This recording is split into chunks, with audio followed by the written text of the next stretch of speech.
Hello friends, this video on gravitation part 9 is brought to you by examfear.com. No more fear from exam. About many such examples. Now you understand why do we cut vegetables with sharp knives?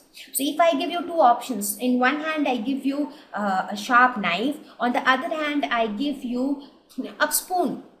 So a spoon will not be able to cut a vegetable that neatly as a sharp knife. Maybe the spoon will not at all able to cut it because the spoon will have a larger area as compared to the sharp knife. Which area am I talking about in this case? Area would mean the thickness on this side, because when you are cutting the vegetable, the area that is getting exposed is this part. So this part's area, I mean the thickness is its area.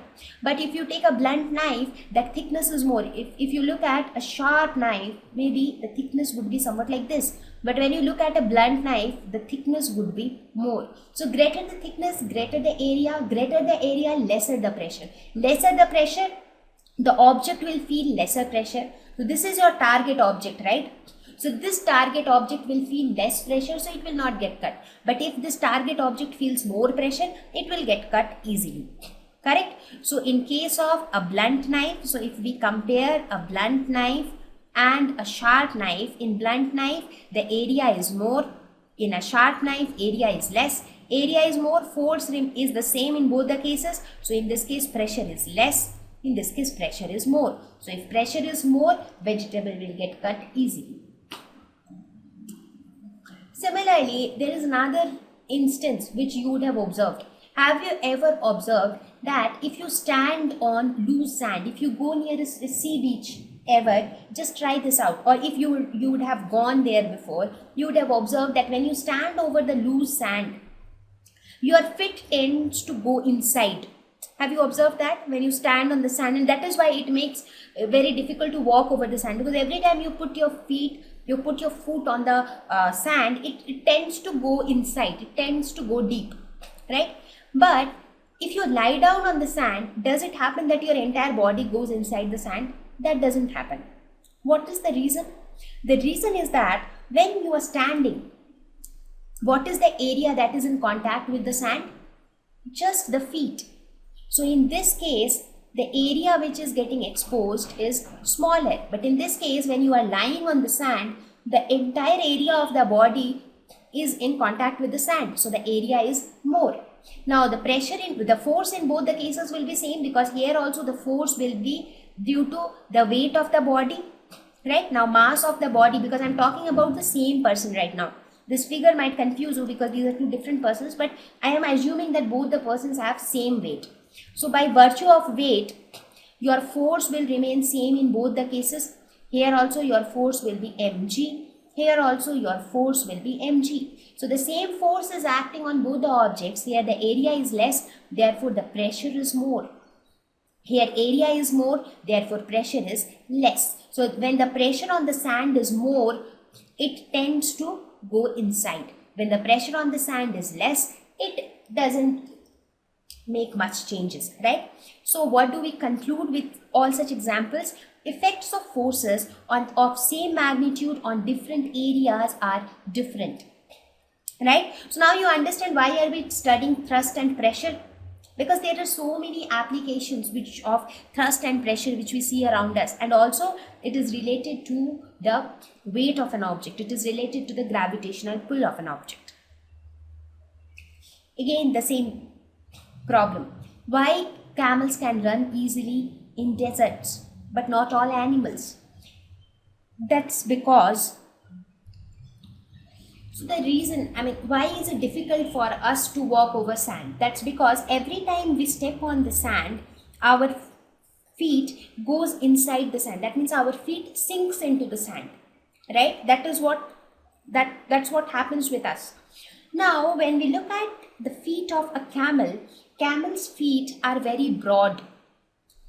So the feet of camels are broad, flat, and they have got leathery pads with toes on each foot. So they have got some leathery pads under their foot. So these three features of the feet of the camel helps them to walk over sand. Now since their feet are very broad. So what happens? Broad means the area is more.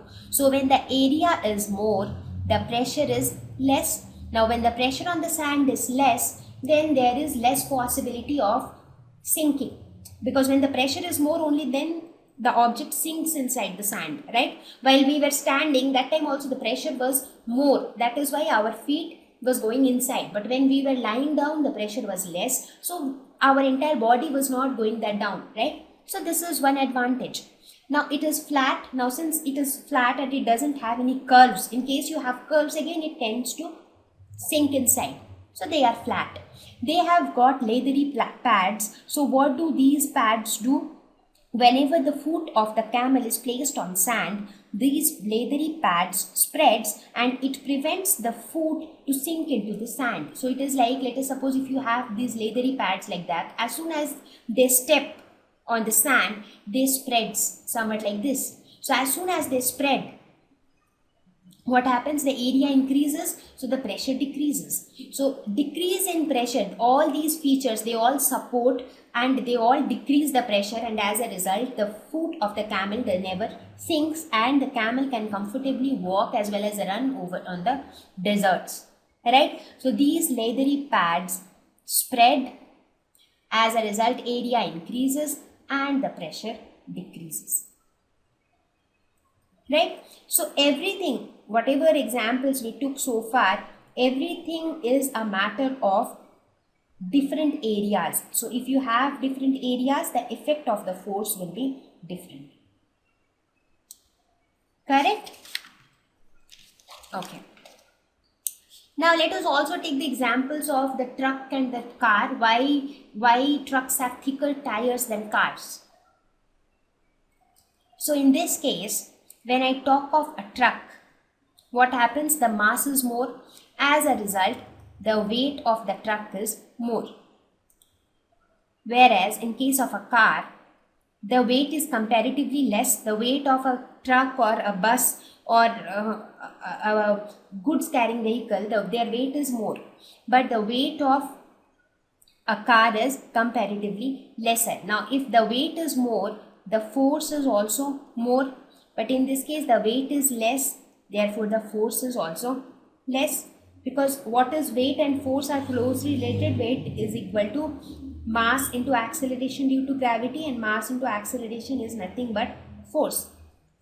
Now in order to keep the pressure not very high, because in this case also if the pressure becomes very high, then the tires of the vehicle will tend to go inside the ground, right? So to keep the pressure not very high, the thickness of the tire in this case is also increased, because if you keep the tire of same thickness for car and truck both, in this case what will happen? In this case the pressure will increase a lot because the force is more here.